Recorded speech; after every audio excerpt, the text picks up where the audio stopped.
¿Cómo está? Muy buenas tardes. Muy buenas tardes, Marta y los teleoyentes de PS, pero apenas te estoy escuchando, el retorno me es muy bajo. Ahí, ¿qué tal, doctor?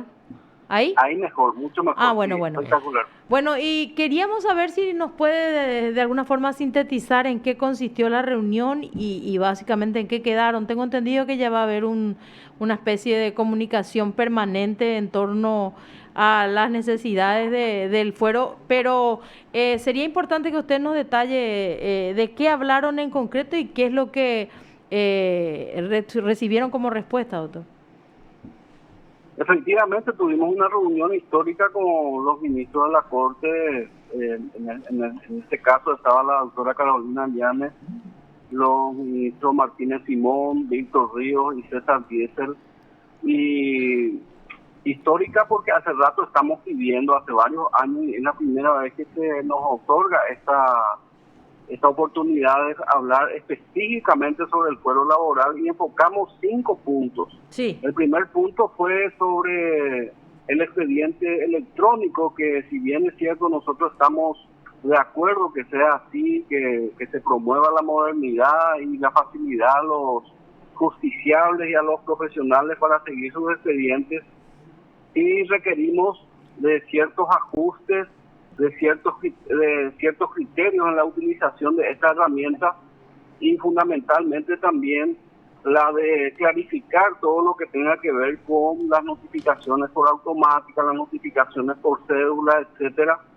Y casualmente en esta reunión se enfocó la nueva norma que va a entrar a regir justamente a partir de mañana, que me van a disculpar, no tengo acá el número de la norma a la vista, pero a partir de mañana entra en vigencia la firma digital y todo lo que tenga que ver con las notificaciones electrónicas, ¿verdad? Que de alguna forma va a modificar sustancialmente todo lo que tenga que ver con la administración del Estado y fundamentalmente también el trámite de los expedientes electrónicos, ¿verdad? Entonces va a ser realmente algo muy innovador lo que se plantea con esta norma, que de alguna manera va a afectar todo lo que tenga que ver con los códigos de procedimiento que establecen las notificaciones por cédula o personalmente, ¿verdad? Sí, señor. Entonces eso sí va a ser algo interesante que vamos a ir viendo en estos días, en estos meses, cómo se aplica definitivamente.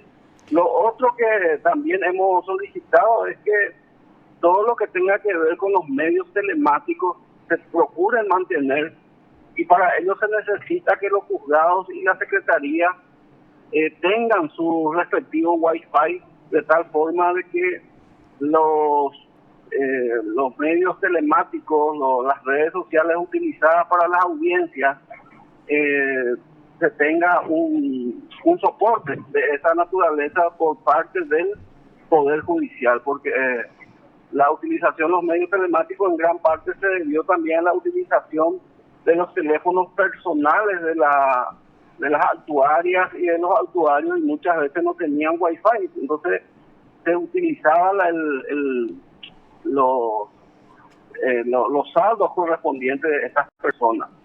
Entonces, eso fue entre otros puntos dentro del expediente electrónico. Después insistimos en un segundo punto en la creación del Tribunal de Apelación para el fuero laboral para el Departamento Central, que lo venimos solicitando ya hace 3 años en forma consecutiva, ¿verdad? Y Sí. también la creación de 2 juzgados de primera instancia, una para la ciudad de Capillatá y otra para la ciudad de J. Augusto Saldívar. Y en un tercer punto, también dentro del fuero laboral, la elección de magistrados con especial versación en derecho laboral y seguridad social, conforme así lo establece el Código de Procedimiento Laboral, que establece esa cualidad para ser juez o magistrado en el fuero. Por último, en los 2 últimos puntos tratamos lo que venimos también reclamando hace tiempo, que es la regulación de los honorarios profesionales, que por la ley de arancel deberían ser dadas al momento de dictarse la sentencia respectiva, o en su defecto cuando haya algún pedido de los profesionales, que también exista una celeridad para el cumplimiento o para la regulación pertinente.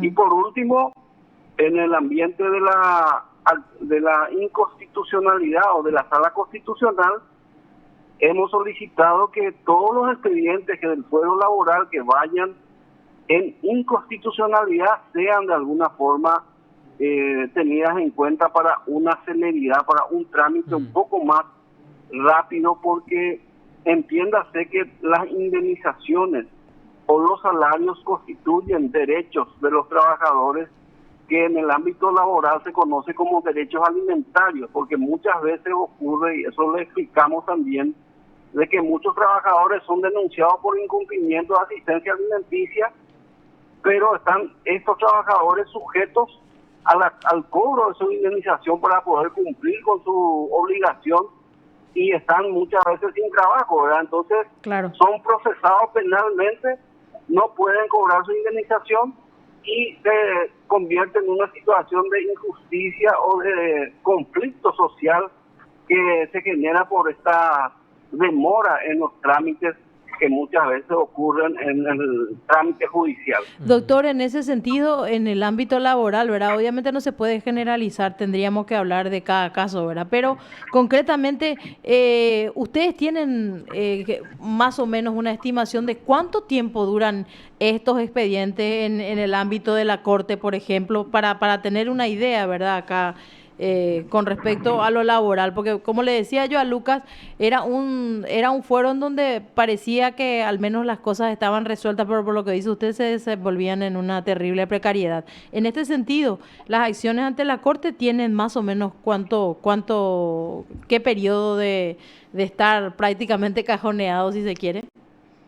Bueno, la Corte Suprema, la Sala Constitucional, hay que convenir que está extremadamente sobrecargada la Sala Constitucional por miles de expedientes que están siendo tramitados de toda la República, ¿verdad? Por O sea, supuesto. nosotros entendemos que existe una sobrecarga, no Sí, es sí. una cosa fácil lo que pedimos, ¿verdad? Claro. Lo único que pedimos es que se trate de priorizar. Y hoy día, contestando tu pregunta, en promedio está 3 años y medio, 4 a 5 más o menos, que se dicte una resolución en la Sala Constitucional, en cualquier expediente, no solamente en el tema laboral, ¿verdad? Pero Claro. en promedio es 4 a 5 años o más. Mucho tiempo. Es ¿verdad? demasiado, incluso para cuestiones de fondo, casi ni se justifica, ¿verdad? Porque imagínese usted, como decía, una indemnización, una acción penal contra una persona, en este caso, en este proceso, y bueno, la imposibilidad de conseguir trabajo, 5 años es, no sé, directo a la cárcel es prácticamente, Sí, doctor. sí, hay muchos casos, Marta. Realmente es un tema social. Nosotros incluso le explicamos a los ministros de la Corte que participaron hoy de que el fuero laboral tiene que ser de alguna forma mejor presupuestada por la Corte Suprema de Justicia, porque tengan presente de que estamos hablando de casi 230.000 unidades productivas en el país. O sea, estamos hablando de 230.000 empleadores aproximadamente que emplean a 1.300.000 personas en el sector privado. Y si nosotros multiplicamos 1.300.000 personas por un núcleo familiar de 3 personas, estamos hablando de casi 4 millones de personas que es directamente afectada por el mundo del trabajo, por el mundo laboral. Y de eso, cuando van a un juicio, por supuesto que se afecta al sector social. Y bueno, vemos muchas veces con cierta preocupación de que el presupuesto de la Corte en gran parte va al fuero penal, pero el fuero laboral es un fuero social. Nuestro modelo de gobierno es un Estado social de derecho, donde el Estado justamente debe priorizar las cuestiones de carácter social, humana, para tratar de dar soluciones, ¿verdad? Y todo eso le explicamos de que es una necesidad de que se visualice de una forma diferente el tema de los fueros laborales, el sector del fuero laboral, porque, como bien lo dijiste, existe mucha precariedad también en muchos juzgados. Nosotros vemos que faltan insumos, faltan papeles, faltan tinta, faltan computadoras, faltan impresoras.